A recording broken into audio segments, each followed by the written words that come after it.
안녕하세요, 여러분. 굿모닝 행정을 진행하는 여러분의 영비 최영희입니다. 자, 우리 오늘 11일차 5장의 챕터 1의 예산의 본질 두 번째, 분류부터 예산 관련 법률까지 보려고 합니다. 예산이 무엇인지를 쭉 설명하기 위해서 예산의 의, 기능, 원칙, 뭐 이런 것들을 우리가 어저께 봤다면 오늘은 예산의 분류 방식, 최근에 프로그램 예산제도와 함께 같이 강조가 되는 영역이고요. 그 다음 예산 관련 법률에 관련된 내용들, 특히 우리나라의 국가재정법에 관련된 내용들을 여기서 좀 살펴보려고 합니다. 자, 일단 12번부터 한번 들어가 보도록 하겠습니다. 예산의 조직별 분류는 예산을 사용하는 조직, 중앙 관서를 중심으로 예산을 분류하는 방법입니다. 보통 부처, 기관, 소관별로 예산을 분류한다고 볼 수가 있고요. 예산을 품목별 하나하나의 품목으로 분류하게 되면 어떤 물건을 살지를 정확하게 설명을 하니까 누가 그 물건을 제대로 샀는지 회계의 책임을 명확하게 물을 수 있다라고 볼 수 있고요. 하지만 그에 비해서 행정이 재량이 줄어들 수 있습니다. 부정을 방지하기 위한 목적이고요. 자, 현재 우리나라가 예산을 분류하는 방식은 프로그램을 중심으로 예산을 분류하는 방식이죠. 그래서 우리나라 프로그램 예산제도 프로그램에 따라 예산을 분류한 겁니다. 정부 지출을 통해 추구하는 목표, 목표에 달성하는 데 필요한 활동, 활동에 소요되는 비용, 다시 얘기해서 프로그램의 목표, 프로그램을 진행하기 위해서 이루어지게 되는 단위 사업과 세부 사업, 그다음 그에 대한 비용까지 전체적인 프로그램 중심으로 예산을 편성하고 분류하는 방법입니다. 현재 우리나라는 2007년도에 이미 도입해서 사용하고 있고요. 그래서 우리나라가 프로그램 예산 제도를 쓰는데 아시겠지만 일단 예산 분류 자체는 먼저 소관별 분류를 하고요. 그다음 장, 관, 항, 여기 있는 요 항이 프로그램이죠. 그다음 세항, 목, 이렇게 우리가 세출 예산을 분류해주게 되죠. 그래서 소관별로 분류를 하고 난 다음에 이 안에서 회계는 일반 회계와 특별 회계 두 개로 구분을 하게 됩니다. 자, 우리나라의 세입 과목은 관, 항, 목이에요. 관, 항, 목, 여기가 세입 과목이고요.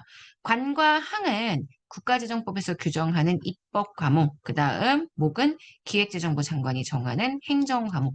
사실 정확하게 이야기하자면 지금 보시는 장관 항까지가 입법 과목이고 세항과 목이 행정 과목인데 이거를 세입 중심으로 분류하게 되면 관항목으로 분류가 됩니다. 그래서 이렇게 정리할 수 있고요. 자, 그 다음 17번입니다.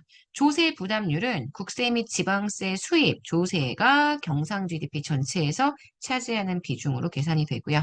자, 중앙정부의 의무 지출, 우리 아시겠지만 재량 지출, 의무 지출 두 가지를 배웠습니다. 두 가지를 분류했죠.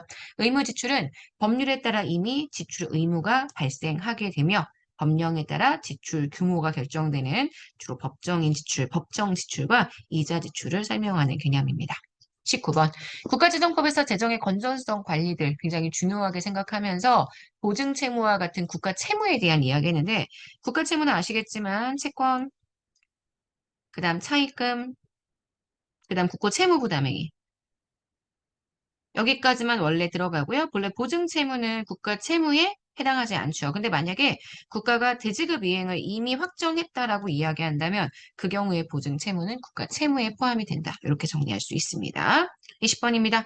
헌법에 따라 조세의 종목, 세율, 법률로 결정해 주게 되죠. 조세 법률주의에 대한 내용이고요. 21번.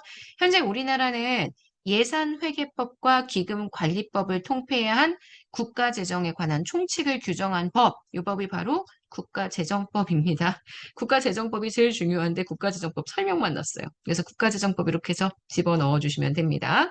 예산회계법과 기금관리기본법 통폐함, 국가재정에 관한 총칙을 규정한 법이고 이 법이 가장 중요하죠. 가장 중요하죠.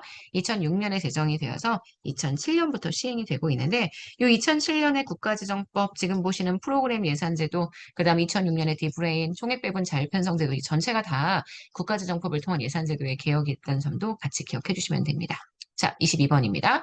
정부 기업 우편 우체국 예금 양국 조달 네 가지죠. 정부 기업과 책임운영기관 중에서도 특별하게 적용되는 책임운영기관 여기에 적용되는 법률은 정부기업 예산법입니다.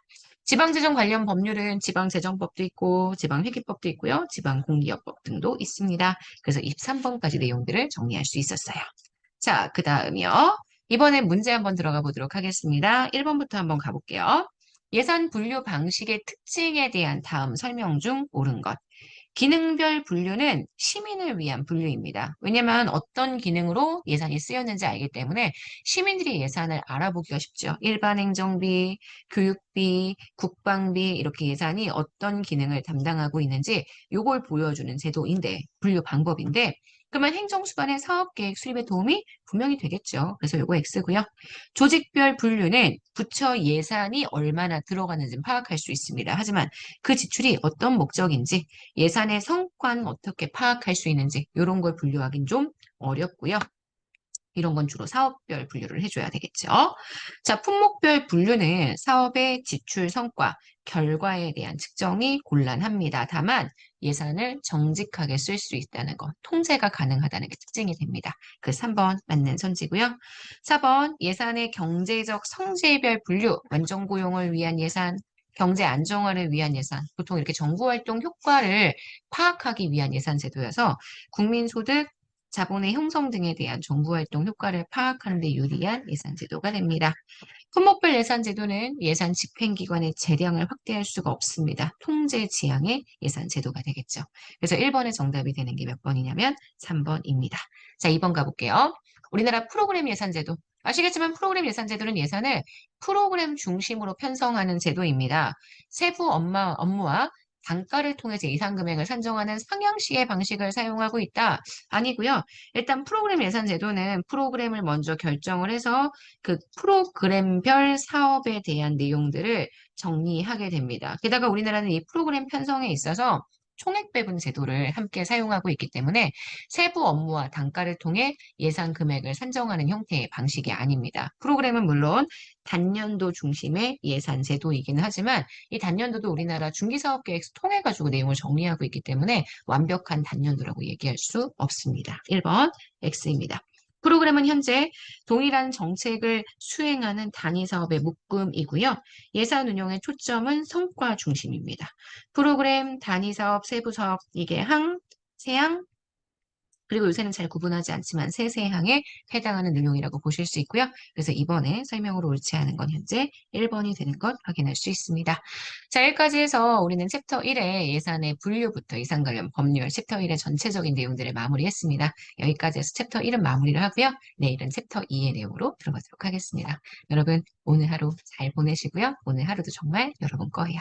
우리 내일 아침에 만날게요. 여러분, 안녕.